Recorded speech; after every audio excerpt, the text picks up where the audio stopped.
Ati garuu kan biraa fuuchuun barbaaddaa? Ani moo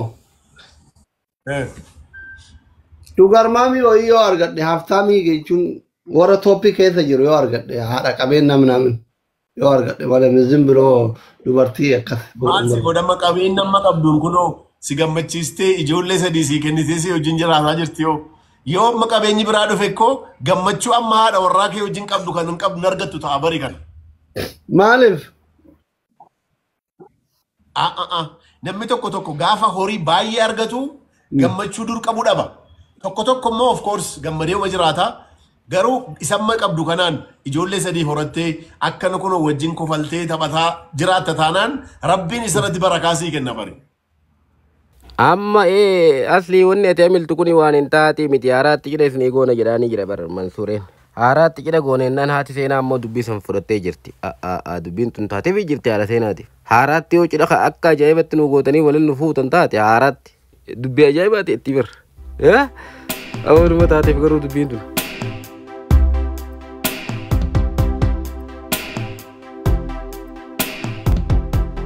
Eeyyuu san akkasuma ta'ee garuu karabbii dhugaadha.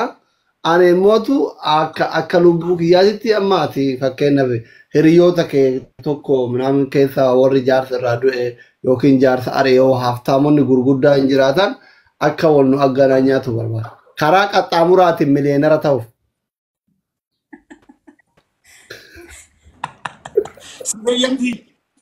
Si heeyyamti isheen. Jaarsummaa itti erga rakkoon qabu hundittu. Talatanii mootitiin garaa laafte. Si heeyyamnaan egaa hin haasofna garuu asli mataa dhukkubbiidha wallaahi. Mataa dhukkubbiidha. Mataa dhukkubbiidha maal si godha asli kiyya. Mataa dhukkubsatta wallaahi namni baay'een lama fuudhee mataa dhukkubbii guddaa keessa kagalee nama baay'een beeka bara. Maal jettaadha seenaati lama fuudhuun mataa dhukkubbiidhaa jedhanii deemee mataa dhukkubsu mootima wajjin taa'u filannoo isin laallame. Ati filadhu ka mataan dhukkubfataa jiraachuu managaa jiraachuu feeta nu rakkoon qabu ilmoo keenya guddifataatuma si eeyna. Asli seenaa tokkoon sitti himaa. Gurbaa tokkotiyyuu baay'ee sooressaa haadha ijoollee 4 qabaa. Sooressa baay'ee sooressa. Achi Mansuur haadha warraa lammata fuuchuun barbaadee naan jedhe. Lakkii dhiisii haati manaan saamu baay'ee nama gaariidha. Innaa ijoollee gaarii bakka ijoollee ishee akka gaariitti qabdi diinii kan akka gaariitti barsiifatti ijoollee kana keessatti lakkii naan jedhe. Ishi akkam goota jennaan maal godhee galgala irbaata gaafa nyaatanu nyaata afaan keessa kaa'ee hiriyaa jira Usmaan nami jedhamu dhageesse Usmaanii haadha warraa lammata fuudheemii jedhee taasa'a. Jennaan maal rabbitoo heeyyamee fi maal qabalee yoo fuudhee jetteen. Kanaadha giiftiin kana booda gaa yoo oonan dabaladhee jedhe rakkinee nuumtu jedhee shab godhate. Ji'a 2 booda dhufee itti hime waan akkanaa jedhadhe. Hin maraattee balaa buustee cinqii meeqan dhufe jaarsummaa meeqan dhufe. Akkasila atisi asaasii amma hasaa jirtu kana kophaatti tun ta'in ummata biratti ni taasa'a jettee gurra si buusaa jira laa of eeggadhu giifti.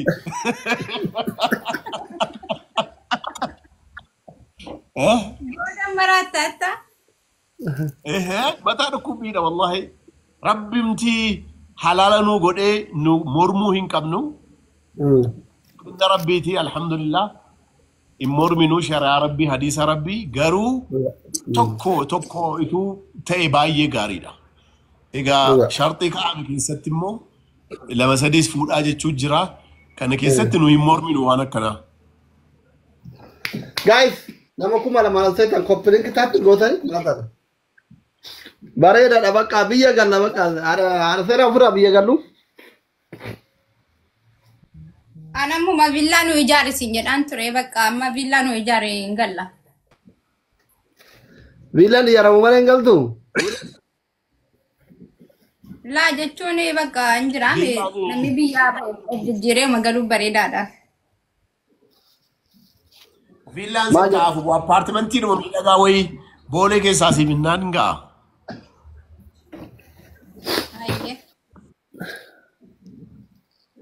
Qalbiin isii bara baay'ee fagoo argite Mansuure. Viillaa barbaadde. Wallaggaa boqoraa jamsi Finfinnee keessatti viillaa bitattee ijoollee sadii wajjin jiraadha yoo jette minimum miliyoona 50 miliyoona 30 40 ol si barbaada. Isa iyyuu boolee keessatti hin ta'in xinnoo kara CMC kana kara Beetel kana odeente malee boolee keessatti hin jiru. Kun amma laali appartementiin kun booleedha. Kaaree 200 wayii almost miliyoona 35,000 appartementii dha laaliga. Villaan immoo eessaaf eessa dhaqa? Miliyoona 35 birrii Itoophiyaati mi? Birrii Itoophiyaati. Doolaara miti abshir. Maal jettaadha seenaa miliyoona 35 kana fiduu dandeenya? Kireeffachuu barbaadde immoo doolaara 2,500 itti kireeffama. Baatitti moo? Ji'atte. Doolaaraan. Liqii duubee bitachuun hin jiru liqii. Miliyoona 5 amma 7tti qabaannaan isaa ol liqii fudhachuu dandeessa. Parsantii 30 gochuu dandeenyaan hin dandeessa. Gadabaan no? Gadabii qabaa yeroo itti kamaran. Waggaa 5 hin dandeessaa. Aga waggaa 10 deemuu danda'a. Al tokko baankiin akka gaariitti si intanii taanaan. Okay. Garuu ati asli biyyatti galii ati kottu biyya galii. Galuu? Jalqaba biyya galiitii takka hojii hojjedhuutii achi booda giiftii ofitti fudhatta. Waa biraa garuu hin ta'u. Lammata fuuchuun hin ta'u. Amma isheen dhuftutti. Amma meeqa akka maal dalagaa? Anatu si hiisisa asitti meera.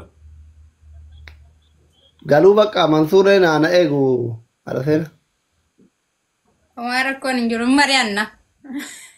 Yes. Diddee bariin mari'anna jedhu. Kun saalii hidha giifti waa meeqa waan barbaadde yoo goote illee kun miskiina rabbiiti rabbiin sii kenne.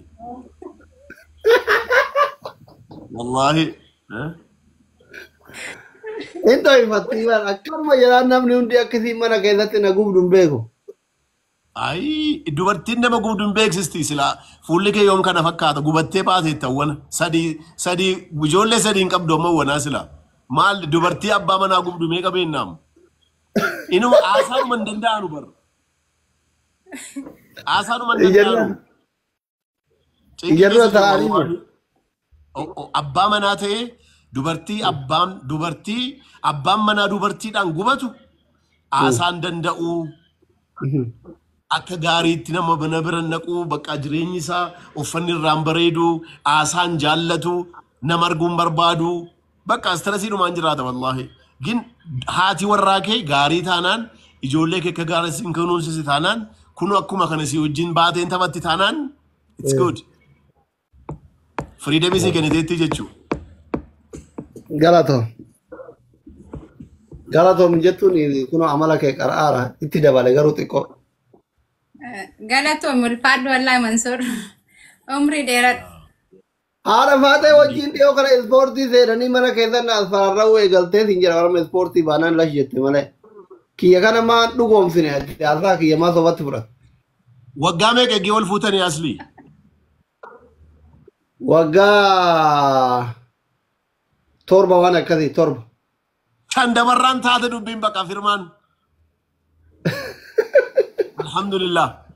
Alhamdulillah. Jireenya keessatti waggaa torbaa ol waggaa 5 ol namni wajjin jiraate asli amma kana booda iseerraan wal dhabuun jireenya mitisiif baay'ee sitti ulfaata bara. Ijoollee kee jireenya kee mana keessaa wal danda'u yoo ati waa meeqa balleessite illee si dandeessi waggaa 5 ol gatii ta'eef. Amma namni reef wal fuudhee waggaa 2-3 amma ga'utti akka gaariitti keessi isaa waliin baru bari. Maaliif innis waa biraa yaadee dhufaa isheenis waa biraa keessa turtee dhufti firiidemii barbaada waggaa 5 gaafa galtu garuu sabriidhaan si wajjin jiraatte waggaa kana hunda alhamdulillah. Kanaaf jennaan namni waggaa 5 ol jiraate wal hiikuun baay'ee salphaa miti. of course namni waggaa baay'ee jiraates walii kaa garuu waggaa 5 ol gaafa ta'u akka salphaatti intiniin ta'u amma waggaa tokko lama gaafa ta'u namni wal dhiisee ol biraa deemuu danda'a waggaa 5 garuu the best amma nu waggaa torba kun filannoo lammataatu waggaa lamirraa nyaatte alhamdulillah wallahi baay'ee gaarii waggaa kurna keessan garuu anniversary akka gaariitti nan dhufaanis kabajannu waggaa kurnafa wallahi kabajuu qabdu cidhaa wal fuutanii cidhumaa wal fuune kaa cidha xiqqaadha amma waggaa 5 kana kee torbaa kana keessatti yoo guyyaa meeqa tume bareedamee tilmaame wallollee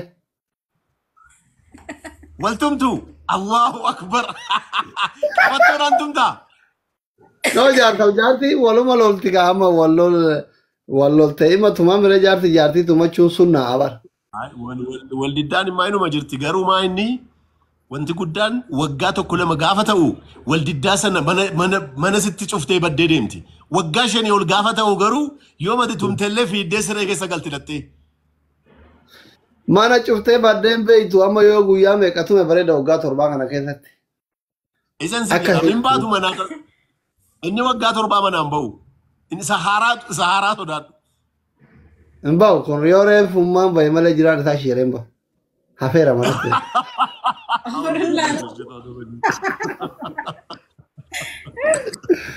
jaartillee hin ba'u jaartillee hin baatu akkasumatti jiraata alhamdulillah rabbi sina jiraachisu waggaa kurnaffaa keessan garuu akka haraatti miizee tokkoffaan ta'a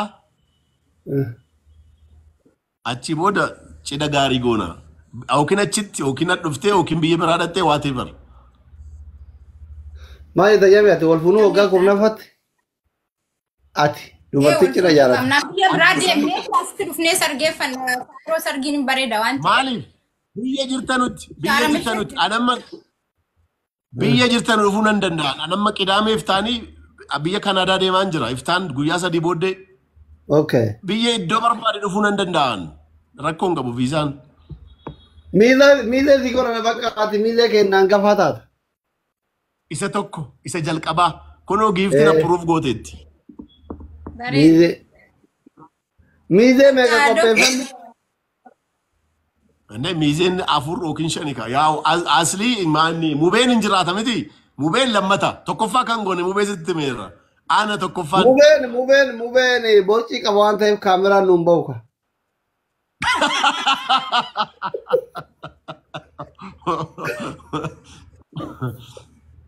isheen immoo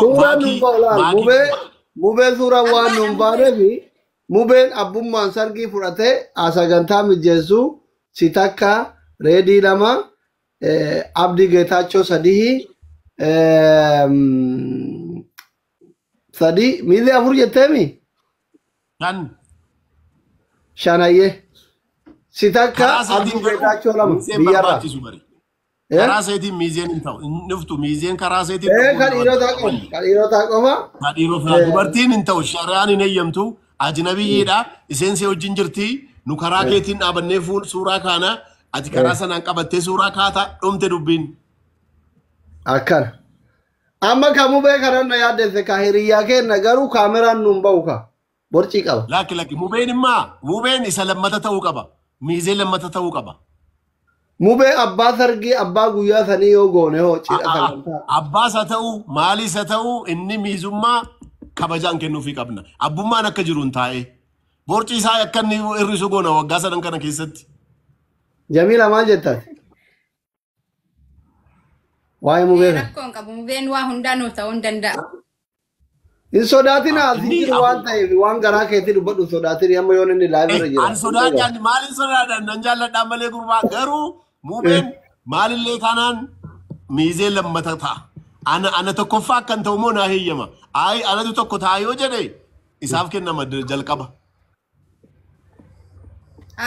amma qoy gaafanna Mansuur ayyaa ati rakkoo qabu amma haadha seenaa qoy guyyaan kun guyyaa yaadannooti waggaa 10ffaa itti geenne mubeen borcii qaba Mansuur amma jiddu galeessa abdiin akkasi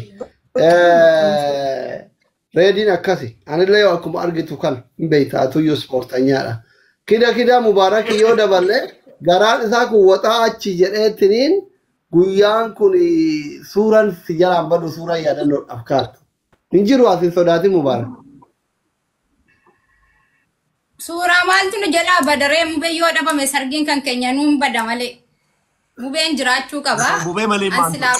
Isa malee. Mubee malee. Hayyee. Ijoolleen yaanolee faa jedhaa jiranii. Bakka akkanatti guuttan natti fakkaata. Okay, Nasri aanolee. Atiin qopheeffattu. Dhiira qofaa? Karaa isheetiin hin ta'u. Ati nabiyyi.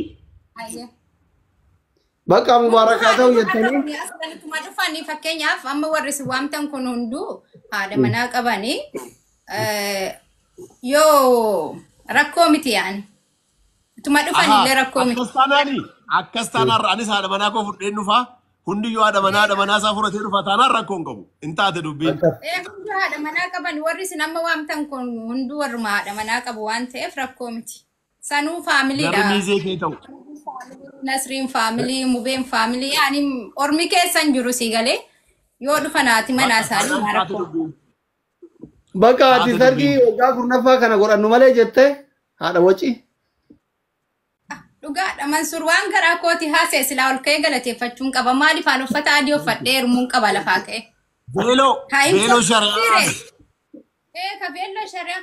Amma gaafa duraa nuti yeroo sana baraa keessaa dhufnee bakka namillee akkas kutaa garaagaraatti walitti dhufne waan guddaa nuuf hin goone waan ta'eef Dooktor Sirees amma beeloo na uffisuu qabdaani. Bakka akka taate dubbiin. Ijoolleen immoo ababaa sii qabu maanni abaaboo sii qabu jechuudha ijoolleen keessadan. Akkas. Seenaan hin jirti. Abdulwaahid hin jira. Caan Mubaarak hin jira. Ijoolleen Nasrii hin jiran lama qaba. Bismillah maashaallah. Karreedii firoon silaayyuu inni harma hoosiseera ilmoo kan kooti. Daguunni akkam silaa maashaallah. Bakka nuti bakka gibbii wayii kireeffannee akkuma faamiliitti godhanne malee namaa waamuun hin barbaachisu. Na'aayi gibbii keessatti maamiti hoteela guddaa hoteela 5 staaritti qopheessina. Ani sponsor nan godha walakkaa rakkoon qabu. Jiru bar gibbiin biyya kana namuu kireeffateetuma godha hoteelatti. Of course hoteelatti goona hoteela guddaatti goona. Ammarraa qophaa'e bakka ati akka borci midhaanii sitti hin baane. Achi ta'uu hin danda'u. Ilaa yookiin Kaayiroos hin ta'uu hin danda'u ta'a. Isin iddoo isin waggaa 10 waggaa 3 booda iddoo isin jirtanitti ta'a. Ameerikaas dhaqaa, Kaanaadaas dhaqaa, Itoophiyaas kottaa, achis jiraadhaa garuu waggaa 3 boodatti kana sadarkaa keessa qabadu akka gootu giifti waggaa 3 booda anniversarii cidha kootiiti jedhiiti guyyaasaa barreeffadhuuti mana ciisichaa jaarsaa fuulduratti laxxafadhati har'aa jalqabiti galgala dhufee gaafa laaluunis itti yaada kana.